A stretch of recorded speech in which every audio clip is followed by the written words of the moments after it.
नमस्कार दोस्तों, स्वागत है आप सभी का एक नई कहानी में। चंचल रसोई में लगी हुई है। जितनी तेजी से वो काम कर सकती है वो कर रही है, लेकिन दिमाग में 10 बातें घूम रही हैं। जब से मायके से भाई का फ़ोन आया है, तब से चंचल का मन घर के कामों में नहीं लग रहा, पर फिर भी फटाफट काम निपटाने में लगी है। क्या पता अम्मा जी को उस पर तरस आ जाए और वो उसे उसके मायके जाने दें। पति रघु से भी उम्मीद की थी कि वो अम्मा जी से बात करें, पर अम्मा जी के आगे उनकी चलती ही कहाँ है। अम्मा जी किसी की भी नहीं सुनती हैं। जब उनके पति की ही नहीं चली तो बेटा तो बहुत दूर की बात है।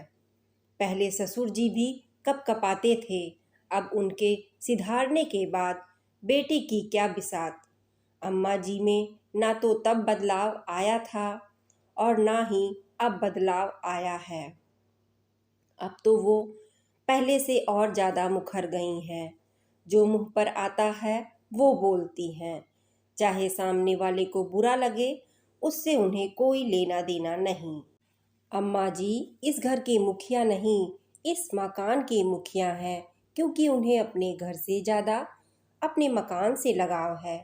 वो क्या है ना कि घर तो सदस्यों से बनता है, पर अम्मा जी को सदस्यों से लगाव ही नहीं है। उन्हें तो अपने इस ईंट गारे के 2 कमरे के मकान से लेना देना है। ले देकर घर में 4 जीव हैं, अम्मा जी, रघु, उनकी पत्नी चंचल और एक पोता मनु, जो अभी सिर्फ 5 साल का है। बेटा बहू उनकी सेवा में कोई कमी नहीं छोड़ते, लेकिन उसके बावजूद भी वो ताने देने में कोई कसर नहीं छोड़ती। उन्हें लगता है कि ये लोग उनकी सेवा सिर्फ मकान के लिए कर रहे हैं।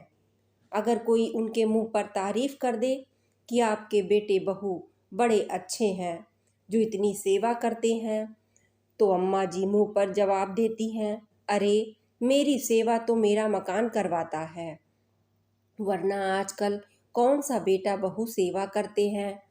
चंचल और रघु दोनों का ही सुनकर दिमाग खराब हो जाता था, लेकिन फिर भी सोचते थे माँ ही तो है, भला माँ से कैसी नाराजगी। लेकिन आज सुबह चंचल के छोटे भाई का फ़ोन आया कि उसकी माँ की तबीयत अचानक ज़्यादा खराब हो गई है। माँ अभी हॉस्पिटल में है और चंचल को ही याद कर रही हैं। रघु ने जब दोबारा फ़ोन करके पूछा तो चंचल के पापा ने कहा, अभी स्थिति नियंत्रण में है, पर फिर भी आप चंचल को भेज दीजिए, कुछ दिन रुक कर वो थोड़ा अपनी माँ को संभाल लेगी। रघु ने फटाफट जाकर अम्मा जी से पूछा, अम्मा, चंचल की माँ की तबीयत खराब है, वो हॉस्पिटल में है, तो मैं चंचल को उसके मायके छोड़ आता हूँ। उसकी बात सुनकर अम्मा जी ने एक बार तो रघु को ऊपर से नीचे तक घूरा और फिर कहा, पूछ रहा है या मुझे बता रहा है। उनकी बातें सुनते ही रघु सकपका गया, फिर खुद को संभालते बोला, अम्मा, मैं पूछ रहा हूँ, आप कहें तो मैं चंचल को उसके मायके छोड़ आऊँ। अब उसकी माँ की तबीयत खराब है तो घर में एक औरत का होना ज़रूरी है, और आप तो जानती हो उसका भाई भी अभी छोटा है, उसकी शादी भी नहीं हुई, ऐसे में चंचल सब कुछ संभाल लेगी। अच्छा, और अपने घर का भी, यहाँ काम करने के लिए कौन सा नौकर चाकर लगे हैं, बताएगा मुझे। अम्मा अभी भी रघु को घूरते हुए अपनी बात को कहे जा रही थीं। पर अम्मा, ऐसे में चंचल का वहाँ होना जरूरी नहीं है ना। रघु ने फिर एक बार कोशिश की, हाँ तो उसकी माँ के लिए मैं नौकरानी बन जाऊँ, कोई ज़रूरत नहीं है जाने की।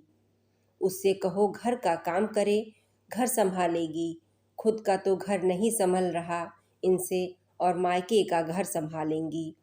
उसके आगे रघु कुछ नहीं कह पाया और चंचल चुपचाप रसोई में अपने काम में लग गई। थोड़ी देर बाद देखा तो पड़ोस वाली जमुना काकी अम्मा जी से मिलने के लिए आईं और आकर अम्मा के पास सोफे पर बैठ गईं। और भौजी, क्या हो रहा है, आजकल तो नज़र ही नहीं आती हो, लगता है बहू से बहुत सेवा करवा रही हो।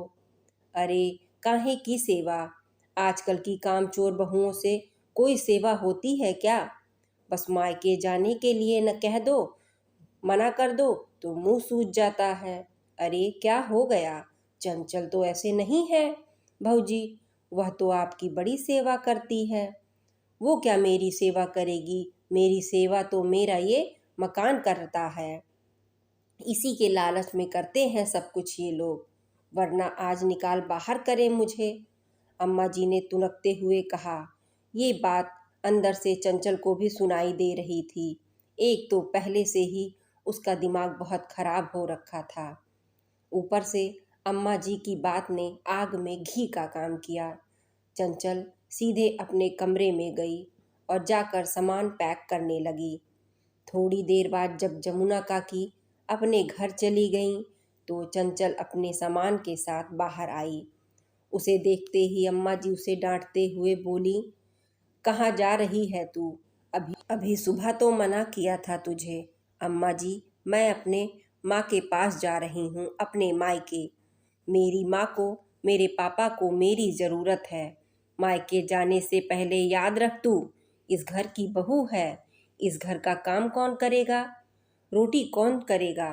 चंचल अम्मा जी की तरफ मुड़कर मुस्कुराई और बोली, अम्मा, अपने मकान से कहिए रोटी बनाकर दे दे।